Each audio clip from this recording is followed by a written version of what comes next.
May we call on stage NDTV CEO and Editor-in-Chief, Mr. Rahul Kanwal, to deliver the welcome address. Go for it.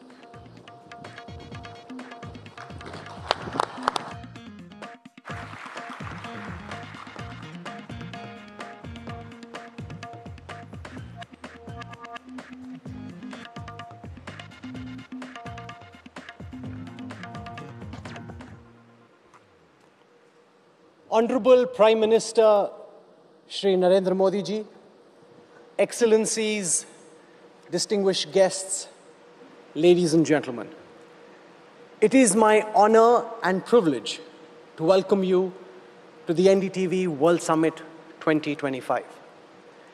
Tonight, we are delighted to host a stellar gathering of global leaders, thinkers, and innovators whose presence underscores the relevance of dialogue, collaboration, and shared vision in a world defined by uncertainty, yet the promise of great possibilities. We extend a warm welcome to our distinguished global guests. The Honorable Prime Minister of Sri Lanka, Ms. Harini Amarasurya. She delivered a fantastic address just a short while ago. The former Prime Minister of the United Kingdom and the son-in-law of India, Mr. Rishi Sunak. And the former Prime Minister of Australia, Mr. Tony Abbott. I remember walking with Mr. Abbott and Prime Minister Modi at the MCG. And the thought that was going through my mind is when India plays, India must win against Australia. But Tony Abbott's rooting strongly for Australia, always. We also welcome global pioneers like Dr. Neil Thompson, who heads the Computer Science and Artificial Intelligence Lab at MIT, where a lot of the foundational work on AI has happened. Professor Tarun Khanna, my professor from the Harvard Business School. Each time we meet him, he always has something to say about something which is not right and wants to pull you up to make it better. Thank you always for guiding and leading us. And quantum physicist and ballerina, just such an incredible combination this. A ballerina who's also a quantum physicist. She wowed us with her energy on the stage, Dr. Merit Moore. The individual and collective imagination and brilliance of our guests add new dimension to the conversations we are hosting here. Discussions about progress, innovation, and the shared future of humanity.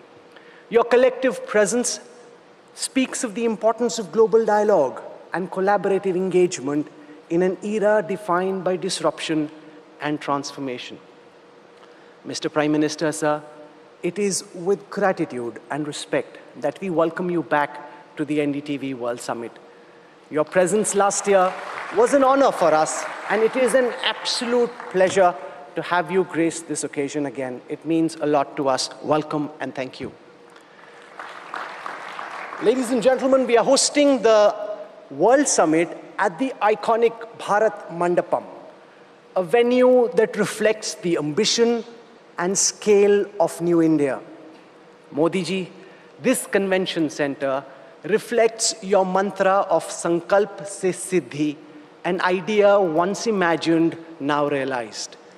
One of the largest and most sophisticated conference venues in the world, the Mandapam stands as a powerful symbol of India's ability to think big, build at monumental scale, and to welcome the world as one family, as we say in Sanskrit, Vasudhaiv Kutumbakam. At NDTV, we are inspired by this spirit as we bring the world to India and take India to the world. Sir, as you're aware, we are building a new NDTV for a new India. A marquee global media powerhouse that reflects the dynamism, innovation, and global ambition of the nation itself. Just as India is evolving, emerging, and expanding on the global stage, NDTV is transforming to set the agenda, drive debate, and amplify the voice of New India. We are creating conversations that mirror the journey of the nation itself. Thoughtful, bold, transformative, where the pursuit of renewal shapes everything that we do. The NDTV World Summit this year is anchored around a theme that resonates with India's journey, the edge of the unknown, risk, resolve, and renewal. These are not just three words that reflect the central theme of this conclave. They are the lens through which we understand leadership, progress, and transformation in our times. As we convene here at the World Summit, our conversations over the next 2 days will explore what it means to operate at the edge of the unknown. How do nations, businesses, and individuals confront risk? How do they harness resolve? How do they embrace renewal?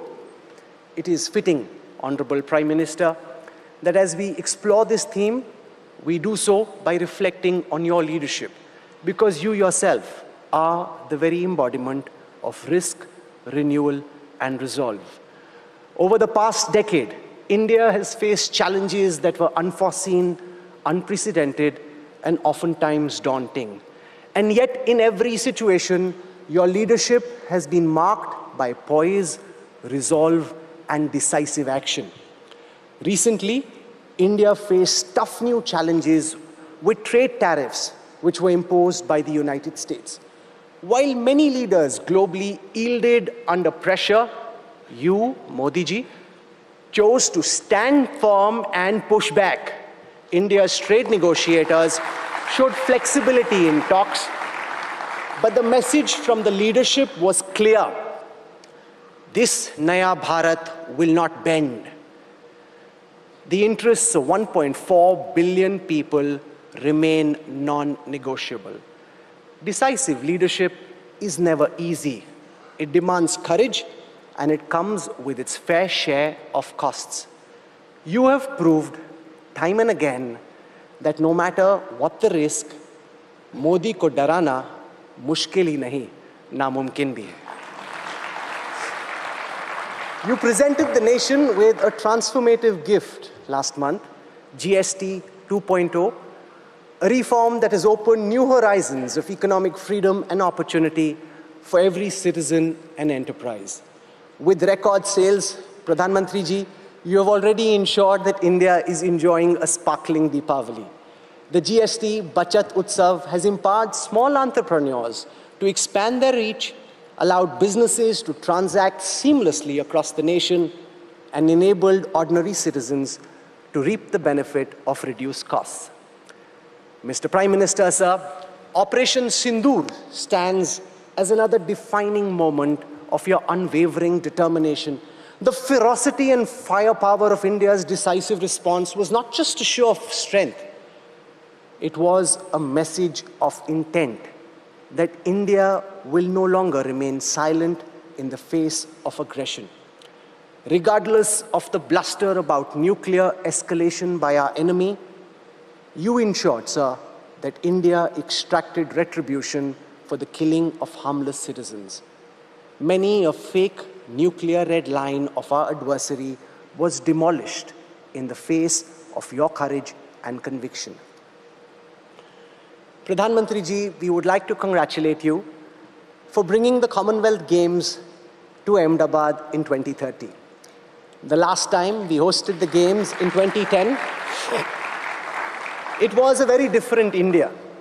But in 2030, the world will, hopefully, witness a Naya Bharat, a nation driven by efficiency, excellence, and capability.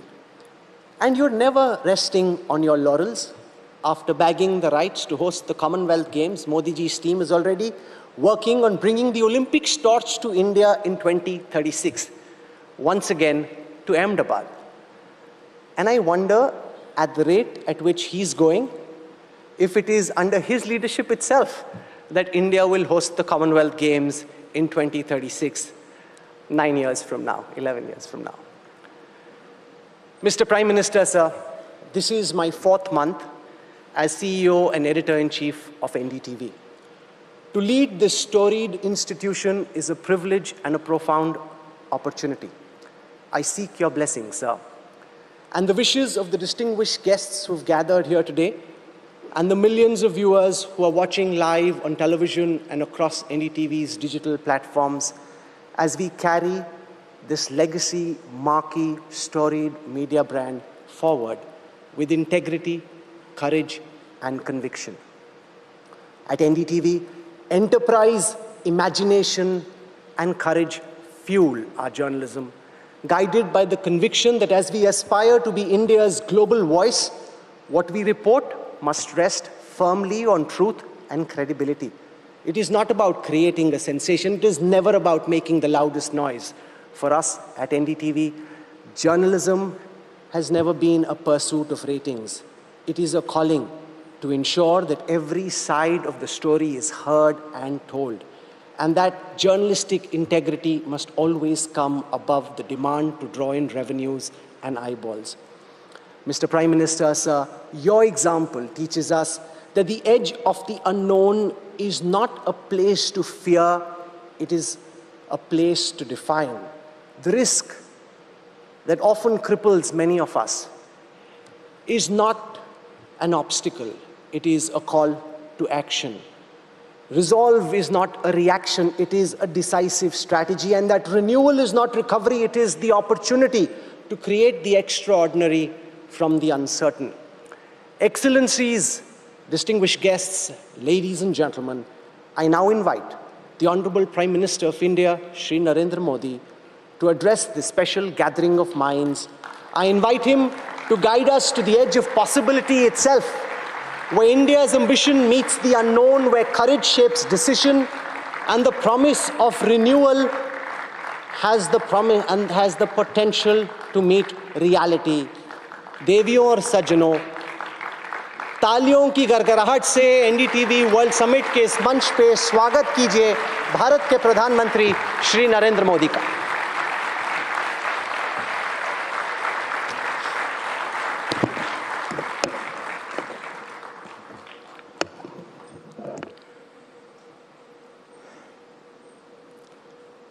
Her Excellency,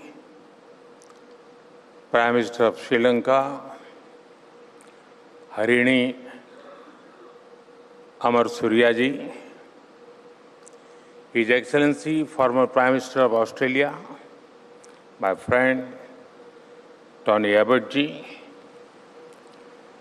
His Excellency, former Prime Minister of UK, Rishi Sunak ji, distinguished guests, देवी और सज्जनों, नमस्कार। ये त्योहारों का समय है। मैं आप सभी को दीपावली की बहुत बहुत शुभकामनाएं देता हूं। उत्साह के इस माहौल में एनडीटीवी वर्ल्ड समिट हो रही है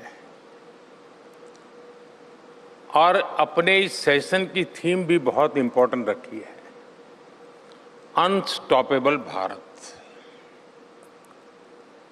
वाकई भारत आज रुकने के मूड में भी नहीं है।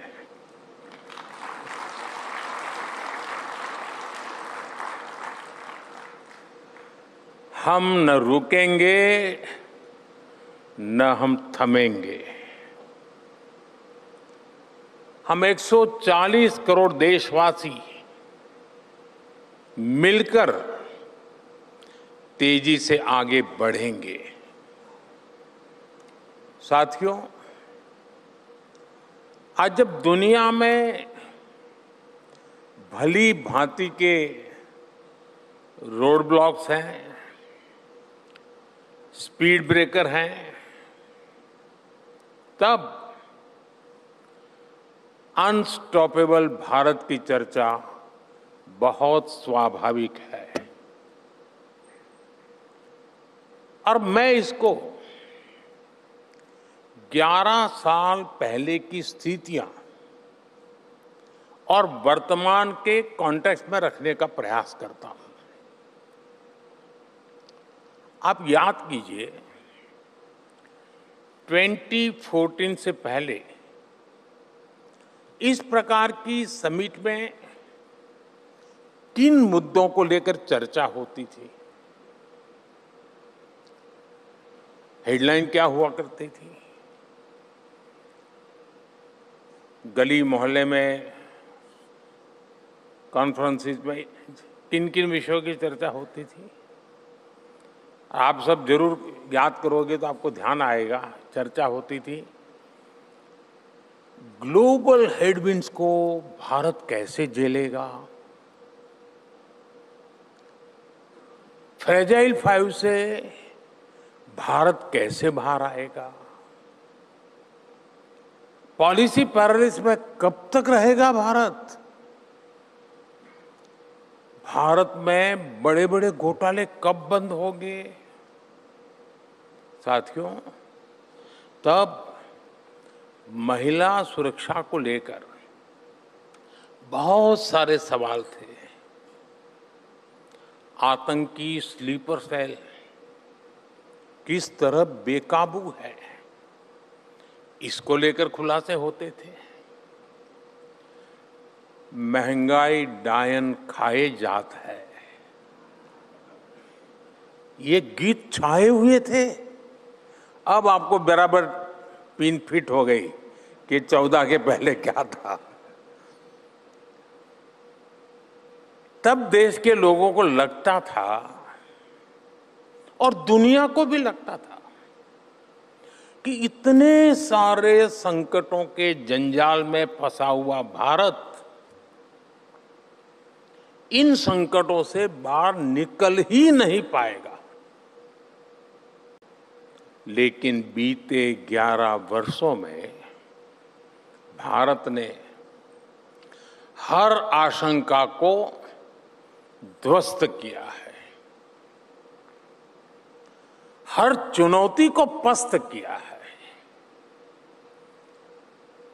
आज भारत अब फ्रेजाइल 5 से बाहर निकलकर टॉप 5 इकोनॉमीज में से एक बन गया है।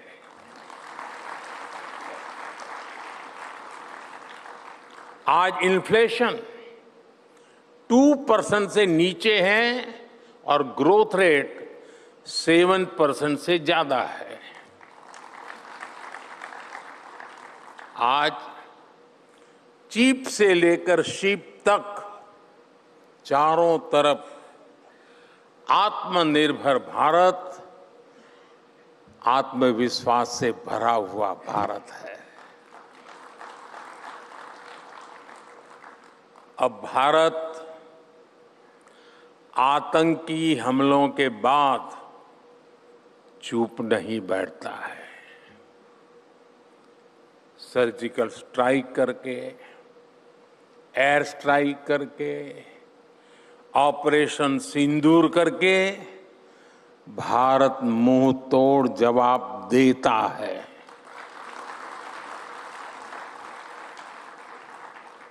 साथियों, आप कोविड का समय याद कीजिए, जब दुनिया जिंदगी और मौत के साए में जी रही थी, जब दुनिया ये सोच रही थी कि इतनी बड़ी आबादी वाला देश इतने बड़े संकट से कैसे बचेगा, और लोगों को तो लगता था कि हिंदुस्तान के कारण दुनिया डूब जाएगी। तरह तरह के कयास लगाए जा रहे थे, लेकिन भारत ने हर कयास को गलत साबित करके दिखाया। हमने मुकाबला किया, हमने तेजी से अपनी वैक्सीन बनाई, हमने रिकॉर्ड समय में वैक्सीन लगाई और इतने बड़े संकट से बाहर निकलकर हम फास्टेस्ट ग्रोइंग मेजर इकोनॉमी बन गए।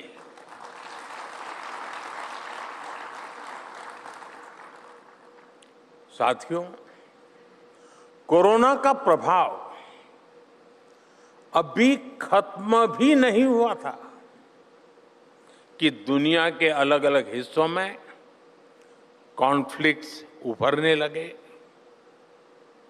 हेडलाइंस में युद्ध की खबरें छाने लगी। अब एक बार फिर सवाल उठा कि भारत की ग्रोथ का क्या होगा।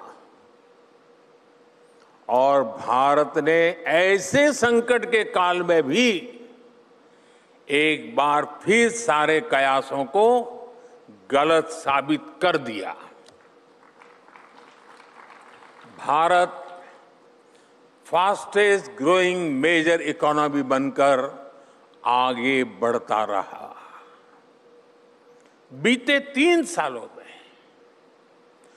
भारत की एवरेज ग्रोथ 7.8% रही है। ये अभूतपूर्व है, अप्रत्याशित है। अभी 2 दिन पहले ही मर्चेंडाइज एक्सपोर्ट के आंकड़े आए हैं। पिछले साल के मुकाबले भारत का मर्चेंडाइज एक्सपोर्ट करीब 7% और बढ़ गया है। पिछले वर्ष भारत ने करीब 4.5 लाख करोड़ रुपए का एग्रीकल्चर एक्सपोर्ट कर दिया है। कितने ही देशों की अस्थिर रेटिंग्स के बीच S&P ने 17 साल के बाद, आफ्टर 17 इयर्स, भारत की क्रेडिट रेटिंग को अपग्रेड किया है।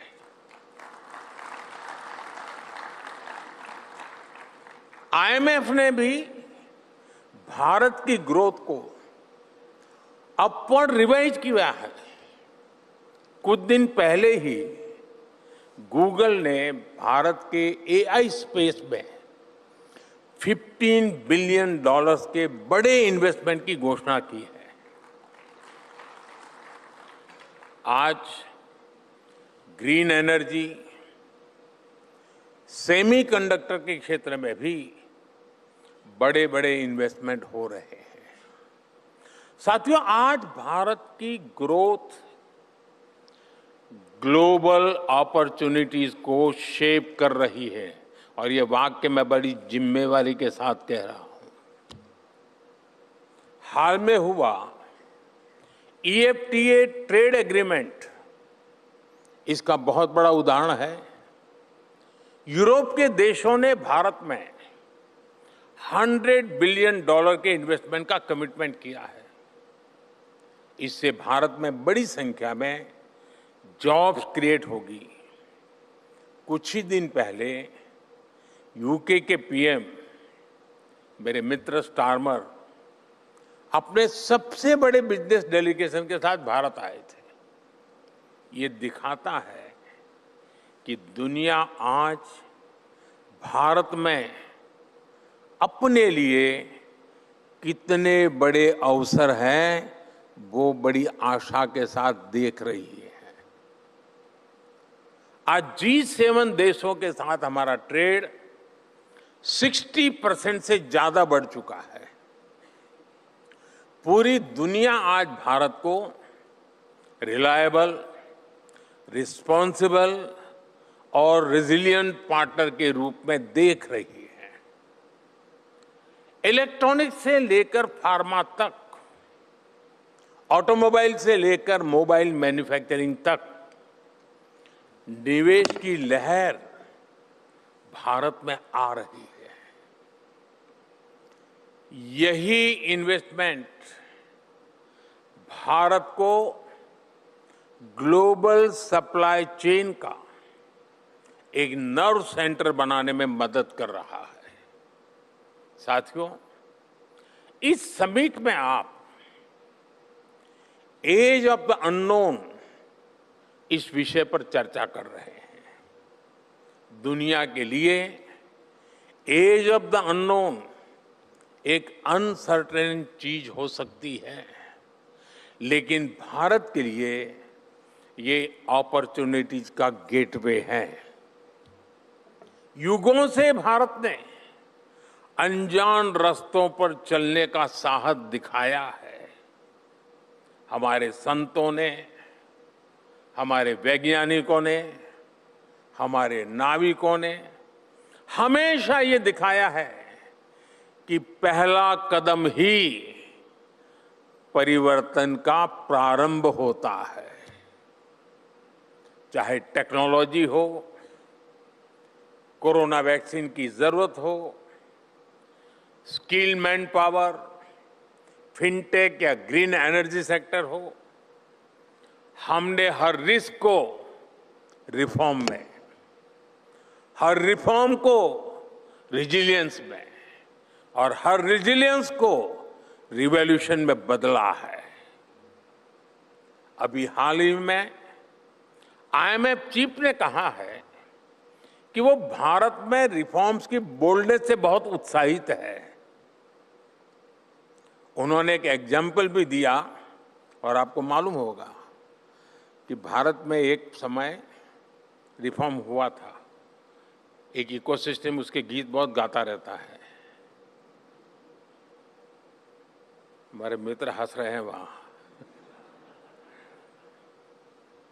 लेकिन वो कंपल्सन के कारण था और वो भी कंपल्सन आईएमएफ का था। आज रिफॉर्म हो रहा है कन्विक्शन के कारण, और वही आईएमएफ कह रहा है कि रिफॉर्म का भारत का जो बोल्डनेस है उसको नोटिस कर रहे हैं। और आईएमएफ चीफ ने एक एग्जाम्पल भी दिया है कि हर कोई कह रहा था कि मास लेवल पर डिजिटल आइडेंटिटी देना संभव नहीं है, लेकिन भारत ने सबको गलत सिद्ध करके दिखाया। आज दुनिया का 50% real time digital transaction fintech की दुनिया में भारत में ही होता है। 50%। भारत का यूपीआई दुनिया के डिजिटल पेमेंट सिस्टम को डोमिनेट कर रहा है। यानी हर प्रिडिक्शन, हर आकलन से बेहतर करना, ये आज भारत का मिजाज बन चुका है। मैंने स्वभाव शब्द प्रयोग नहीं किया, मैंने मिजाज कहा है, और मोदी है तो मिजाज की बात करता है।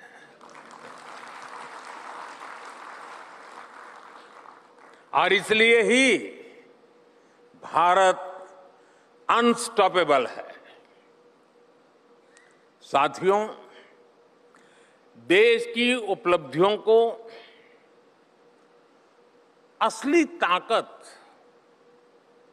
देश के लोगों से मिलती है, और देश के लोग अपने सामर्थ्य का सही इस्तेमाल तभी कर पाते हैं जब सरकार का उनके जीवन में न दबाव हो और न दखल हो। जहां ज्यादा सरकारीकरण होगा वहां उतने ही ब्रेक लगेंगे, और जहां ज्यादा लोकतंत्रीकरण होगा वहां उतनी ही ज्यादा स्पीड आएगी। दुर्भाग्य से देश में 60 साल तक सरकार चलाने वाली कांग्रेस ने हमेशा पॉलिसी के प्रोसेस के सरकारीकरण पर जोर दिया, जबकि बीते 11 वर्षों में हमने पॉलिसी और प्रोसेस के लोकतांत्रिकरण का काम किया है। अनस्टॉपेबल भारत के पीछे ये भी एक बड़ी वजह है। आप बैंकिंग का ही उदाहरण लीजिए। 60 के दशक में इंदिरा गांधी जी द्वारा बैंकों का क्या कह करके सरकारीकरण किया गया?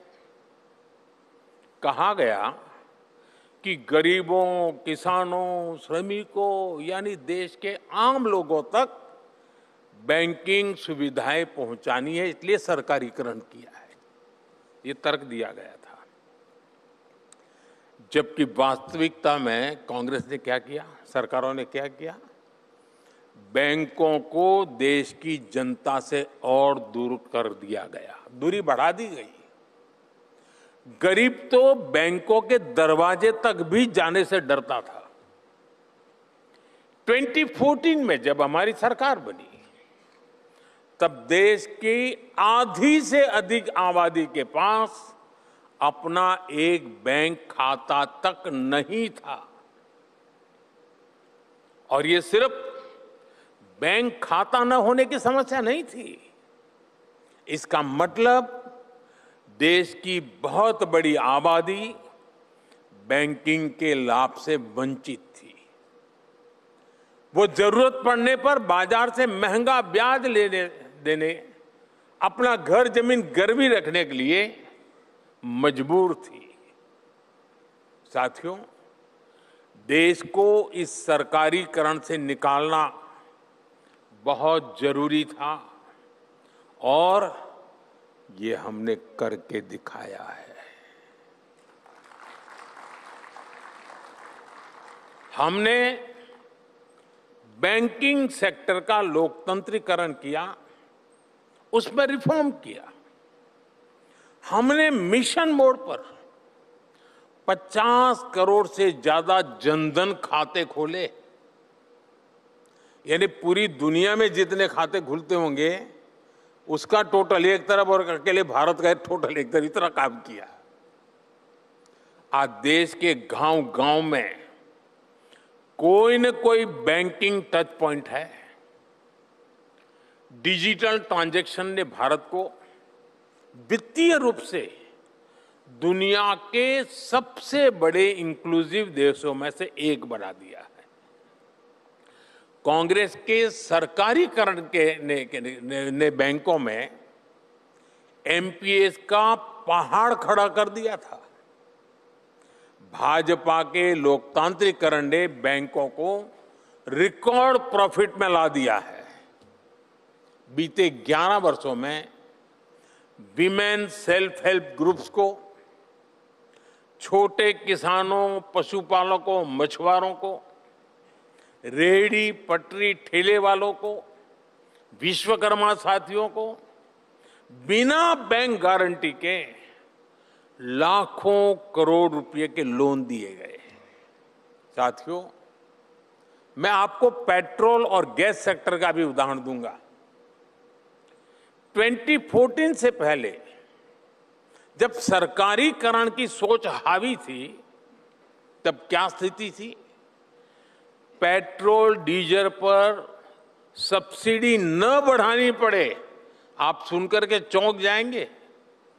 सरकारी खजाने से सब्सिडी न देनी पड़े, इसके लिए कांग्रेस सरकार रात 8 बजे से सुबह 8 बजे के बीच पेट्रोल पंप बंद करने की तैयारी कर रही थी।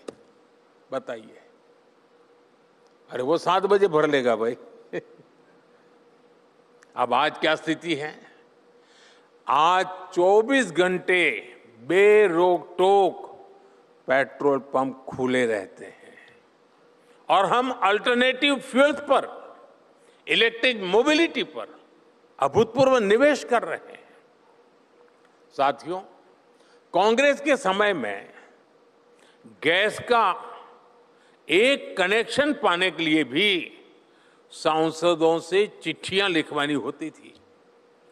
पार्लियामेंट के मेंबर को साल में 25 कूपन मिलता था और वो 25 कूपन वो अपने इलाके में लोगों को गैस कनेक्शन के लिए देता, तो उनके घर में क्यों लोग लाइन लगा के खड़े रहते, मुझे एक गैस का कूपन दो, ये हाल थे। और आपको हैरान होगा, 2013 के अखबार निकाल दीजिए, 2014 में मोदी से मुकाबला करने के लिए कांग्रेस रणनीति बना रही थी। वो मुझे ज्यादा जानते नहीं थे उस समय, अब भी शायद नहीं जानते हैं। तो उनकी चर्चा थी कि जनता को क्या वादा करे। तो चर्चा ये थी कि क्या साल के 6 सिलेंडर दे कि 9 सिलेंडर दे, इसकी चर्चा हो रही थी। यानी व्यवस्था पर इस हद तक का सरकारीकरण हावी था। अब हमने आके क्या किया? हमने 10 करोड़ से अधिक ऐसे गरीब परिवारों को मुफ्त गैस कनेक्शन दे दिया जिन्होंने कभी सपने में भी इस सुविधा के बारे में नहीं सोचा था। गांव में जब गैस सिलेंडर आता था तो सामान्य मानवी मानता तो रईसों के लिए, बड़े लोगों के लिए है, उनके घर में गैस हो सकता है, गरीब घर में नहीं हो सकता है। हमने ये परिस्थिति पलटी, 10 करोड़ घरों में गैस का चूल्हा पहुंचा। ये होता है व्यवस्था का लोकतांत्रिकरण, और यही सच्चा संविधान का स्पिरिट होता है। साथियों, सरकारीकरण की सोच के उस दौर में हमारी सरकारी कंपनियों पर, हमारे पीएसयूज पर कांग्रेस ताले लटकाकर चैन की नींद सो जाती थी। डूब रहा है, ताला लगाओ, डूब रहा है, ताला लगाओ। कांग्रेस सोचती थी कि क्यों इतनी मेहनत करे, डूबेगा तो डूबेगा, अपने मौत मरेगा, हमारी जेब से क्या जाएगा, ये सोच थी।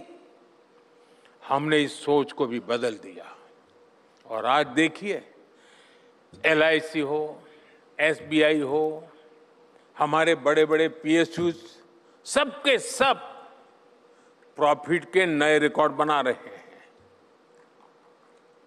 साथियों, जब सरकारी नीतियों के मूल में सरकारीकरण के बजाय लोकतांत्रिकरण होता है, तब देशवासियों का मनोबल ऊंचा होता है।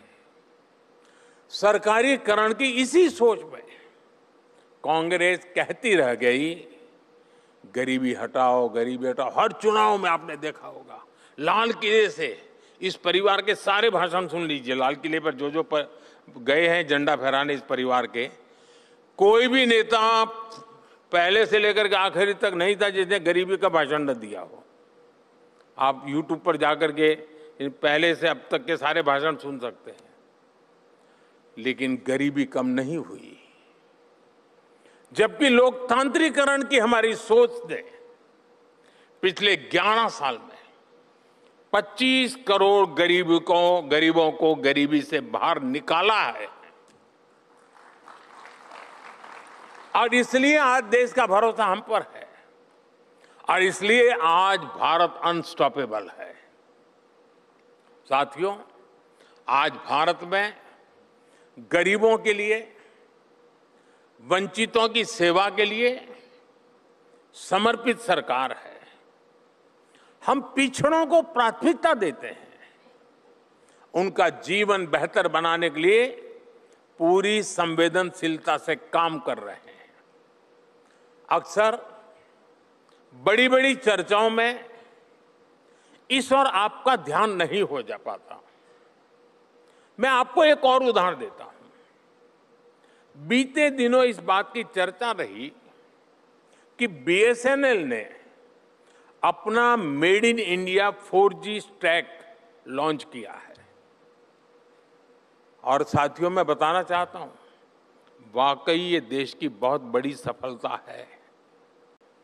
आज हम गर्व से कह सकते हैं कि भारत दुनिया के उन टॉप 5 देशों में शामिल है जिनके पास अपने देश में तैयार 4G स्टैक है।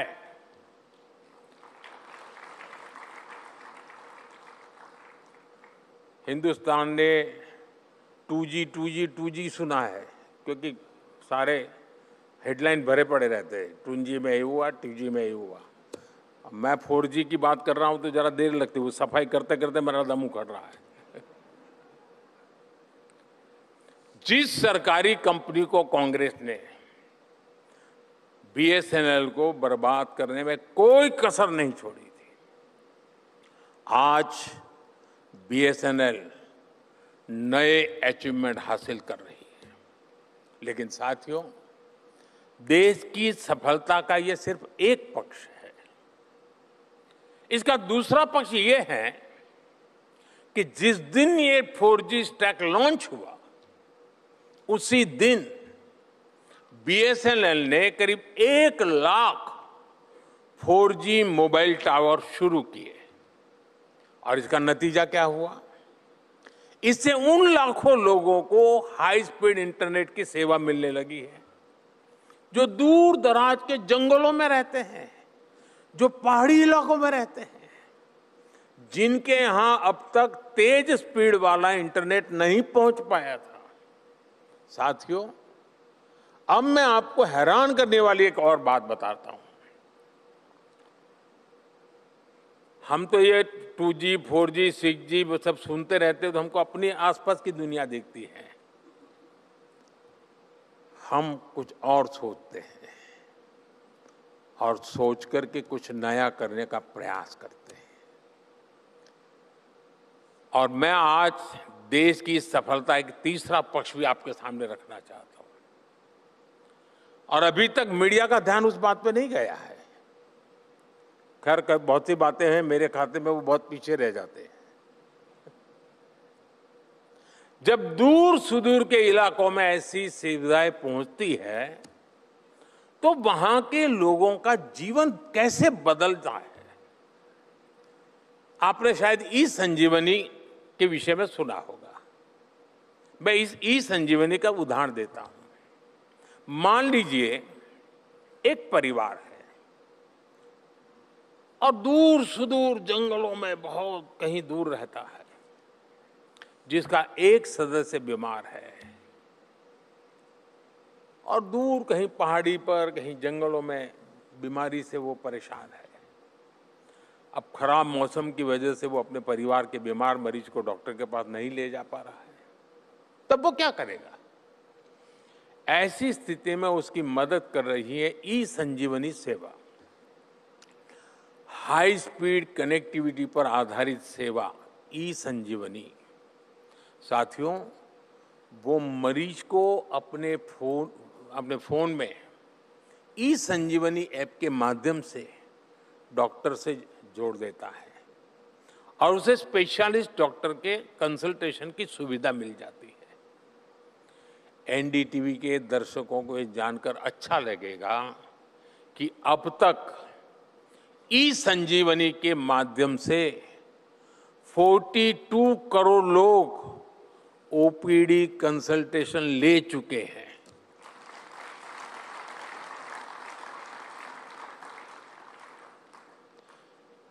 यानी 4G, 2G ये सुविधा नहीं, ये जीवन में एक नई ताकत बनकर के उभर रहा है। और आज जब मैं आपसे बात कर रहा हूं तो सुबह से शाम तक देश के 1 लाख से ज्यादा लोग ई संजीवनी पर मदद पा चुके हैं। ये मैं 12 घंटे की बात बताता हूं। ई संजीवनी सिर्फ एक सुविधा नहीं है, ये एक भरोसा है कि संकट आने पर उन्हें तुरंत मदद मिलेगी। एक उदाहरण है कि व्यवस्था में लोकतंत्रीकरण का कमाल क्या होता है। साथियों, एक संवेदनशील सरकार, लोकतंत्र के लिए समर्पित सरकार, संविधान के प्रति समर्पित सरकार ऐसे ही निर्णय लेती हैं और ऐसे ही नीतियां बनाती है। हमारा जोर लोगों का जीवन आसान बनाने पर है, लोगों की बचत बढ़ाने पर है।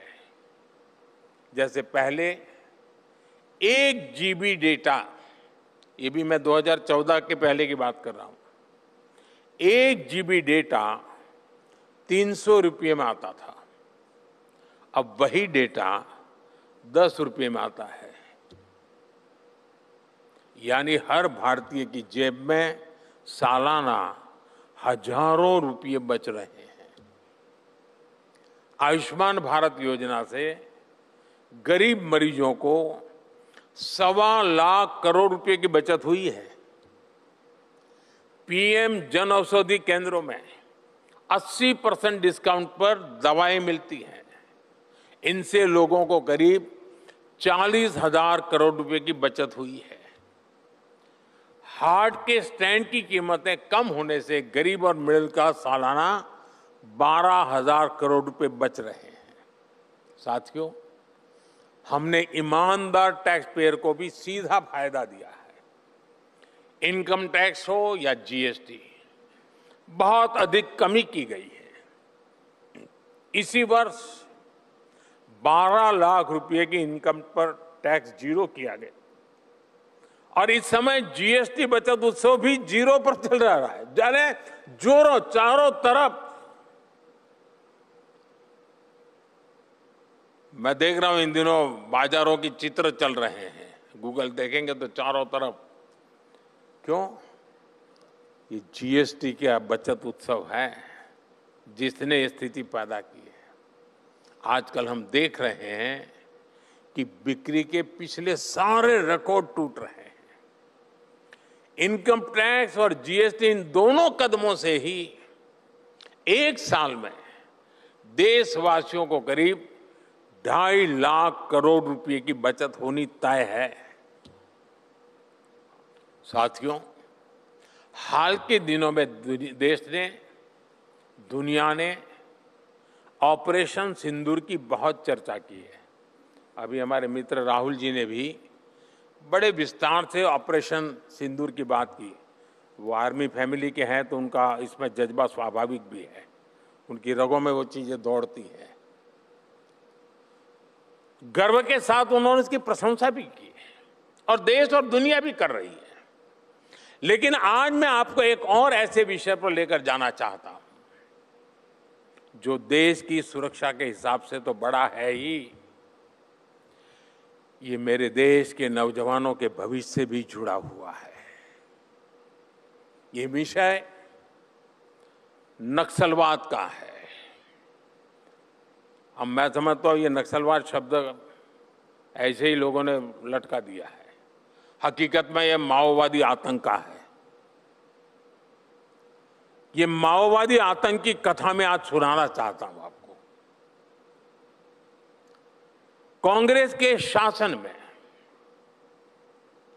जो अर्बन नक्सलों का जो इकोसिस्टम है, ये जो अर्बन नक्सल है, वो कुछ तरह ऐसे हावी थे, आज भी है। माओवादी आतंक का कोई भी घटना देश के लोगों तक न पहुंचे, इसके लिए वो बहुत बड़ी सेंसरशिप चलाते रहते हैं। वो हमारे देश में आतंकवाद की इतनी चर्चा होती थी, आर्टिकल 370 पर डिबेट होती थी, लेकिन हमारे शहरों में जो कांग्रेस के राज में पनपे हुए अर्बन नक्सली बैठे थे, जो ऐसी संस्थाओं पर कब्जा जमा करके बैठे थे, वो माओवादी आतंक पर पर्दा डालने का काम करते थे, देश को अंधेरे में रखते थे। अभी कुछ दिन पहले भी माओवादी आतंक के कई पीड़ित दिल्ली आए थे। ये बड़ी दर्दनाक चीज है। बहुत बड़ी मात्रा में आए थे। किसी की टांग नहीं थी, किसी का हाथ नहीं था, किसी की आंख नहीं थी, शरीर के अंग कुछ चले गए थे। ये माओवादी आतंक के शिकार लोग थे। गांव के गरीब आदिवासी भाई बहन, किसान के बेटे थे, माताएं बहनें थी, 2-2 पैर कट चुके थे। वो दिल्ली में आए थे, 7 दिन रहे, हाथ पैर जोड़ करके कह रहे थे कि हमारी बात हिंदुस्तान के लोगों तक पहुंचाइए। प्रेस कॉन्फ्रेंस किया उन्होंने। आप में से किसी ने देखा नहीं होगा, सुना नहीं होगा। ये माओवादी आतंक के ठेकेदार जो बैठे हैं ना, उन्होंने उस जुल्म के शिकार हुए उनके दर्द की कथा भी हिंदुस्तान के लोगों तक नहीं पहुंचने दी। कांग्रेस की इकोसिस्टम ने इसकी चर्चा नहीं होने दी। साथियों, हालात ऐसे थे कि देश का करीब करीब हर बड़ा राज्य नक्सली हिंसा, माओवादी आतंक की चपेट में था। बाकी देश में संविधान लागू था, लेकिन रेड कॉरिडोर में संविधान का कोई नाम लेने वाला नहीं था। और मैं बहुत जिम्मेवारी से कहता हूं कि जो माथे पर संविधान की किताब लेकर के नाचते हैं ना, वे आज भी ये माओवादी आतंकियों जो संविधान को नहीं मानते हैं, इनकी रक्षा के लिए दिन रात लगा देते हैं। साथियों, सरकार तो चुनी जाती थी, लेकिन रेड कॉरिडोर में उसकी कोई मान्यता नहीं होती थी। शाम ढलती थी तो घर से बाहर निकल पाना मुश्किल हो जाता था। जो जनता को सिक्योरिटी देने वाले लोग थे, उनको भी सिक्योरिटी लेकर चलना पड़ता था। साथियों, बीते 50-55 सालों में इस माओवादी आतंक की वजह से हजारों लोग मारे गए। कितने ही सुरक्षाकर्मी माओवादी आतंक का शिकार बने। कितने ही नौजवानों को हमने खोया। ये नक्सली, ये माओवादी आतंकी स्कूल नहीं बनने देते थे इलाके में, अस्पताल नहीं बनाने देते थे। अस्पताल है तो डॉक्टर को घुसने नहीं देते थे। जो बने हुए थे उनको भी बम से उड़ा दिया जाता था। दशक तक विकास की रोशनी से देश का एक बहुत बड़ा हिस्सा, बहुत बड़ी आबादी वंचित रही। इसका बहुत बड़ा नुकसान हमारे आदिवासी भाई बहनों को, दलित भाई बहनों को, गरीब लोगों को उठाना पड़ा। साथियों, माओवादी आतंक देश के नौजवानों के साथ बहुत बड़ा अन्याय है, बहुत बड़ा पाप है। मैं देश के नौजवानों को इस हाल में नहीं छोड़ सकता था। मैं बेचैनी महसूस करता था। जुबान पे ताला लगा के बैठा था। आज पहली बार मेरे दर्द को आज आपके सामने मैं प्रस्तुत कर रहा हूं। मैं उन माताओं को जानता हूं जिन्होंने अपने लाल खोए हैं। उन माताओं की अपने लाल से कोई अपेक्षा थी, आशा थी। या तो वो ये माओवादी आतंकियों के झूठे बातों में फंस गए, या तो माओवादी आतंक के शिकार हो गए। और इसलिए 2014 के बाद हमारी सरकार ने पूरी संवेदनशीलता के साथ भटके हुए नौजवानों को मुख्य धारा में लाने का प्रयास किया। और मैं देशवासियों को आज पहली बार कह रहा हूं, देशवासियों को संतोष होगा, देशवासियों में आशीर्वाद देंगे। जिन माताओं ने अपने लाल खोए, वो माताएं हमें आशीर्वाद देगी, देश की शक्ति को आशीर्वाद देगी। और आज देश उसके नतीजे देख रहा है। 11 वर्ष पहले तक देश के 125 जिले, 125 से ज्यादा माओवादी आतंक से प्रभावित थे। और साथियों, आज ये संख्या सिर्फ 11 जिलों तक सिमट गई है।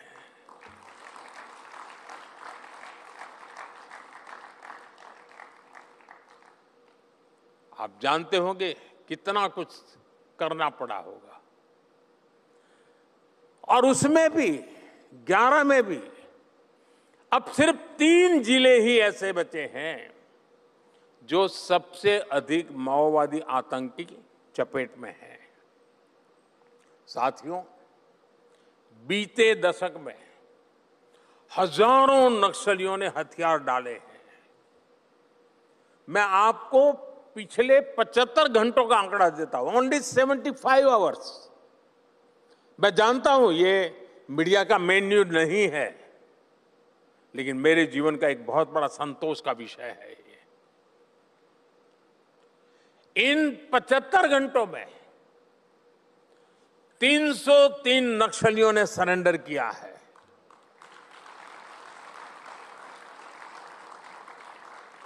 एक जमाने में जिनका 303 चलता था ना, आज वो 303 सरेंडर हुए हैं। और ये कोई सामान्य नक्सली नहीं है। किसी पर 1 करोड़ का इनाम था, किसी पर 15 लाख का इनाम था, किसी पर 5 लाख का इनाम था। और ये सारे के सारे इनके नाम पर इनाम घोषित हुए थे। इन नक्सलियों से बहुत बड़ी मात्रा में हथियार भी पकड़े गए। ये सारे लोग बंदूकें छोड़ करके, बम छोड़ करके भारत के संविधान को गला लगाने के लिए तैयार हुए हैं। और जब संविधान के लिए पूर्ण समर्पित सरकार होती है ना, तब गलत रास्ते पर गया हुआ व्यक्ति भी लौट करके अपनी आंखों को उस संविधान पर टिका देता है। अब वो विकास की मुख्य धारा में आ रहे हैं और ये लोग स्वीकार कर रहे हैं कि वो गलत रास्ते पर थे। 5-5 दशक बिता दिए, जवानी खपा दी, लेकिन उन्होंने जो सोचा था वो परिवर्तन नहीं आया। अब ये भारत के संविधान पर विश्वास करते हुए आगे बढ़ेंगे। साथियों, कभी ही मीडिया की हेडलाइंस हुआ करती थी, छत्तीसगढ़ के बस्तर में ये हुआ वो हुआ, एक पूरी बस को उड़ा दिया, इतने सुरक्षा बल के जवान मारे गए। बस्तर ये माओवादी आतंकियों का, नक्सलियों का गढ़ हुआ करता था। और अब आज मैं उसी बस्तर का उदाहरण देता हूं। आदिवासी नौजवान बस्तर ओलंपिक का आयोजन करते हैं और लाखों नौजवान बस्तर ओलंपिक में आकर के खेल के मैदान में अपनी ताकत दिखा रहे हैं। ये बदलाव है। साथियों, इस बार माओवादी आतंक से मुक्त क्षेत्रों में दिवाली की रौनक कुछ और होने जा रही है। 50-55 साल हुए दिवाली नहीं देखी थी उन्होंने, अब दिवाली देखेंगे। और मुझे पक्का विश्वास है दोस्तों, ये हमारी मेहनत रंग लाएगी और वहां भी खुशियों के दिए जलेंगे। और मैं आज देशवासियों को, एनडीटीवी के दर्शकों को विश्वास दिलाता हूं, वो दिन दूर नहीं जब देश नक्सलवाद से, माओवादी आतंक से पूरी तरह मुक्त होगा। और ये भी मोदी की गारंटी है।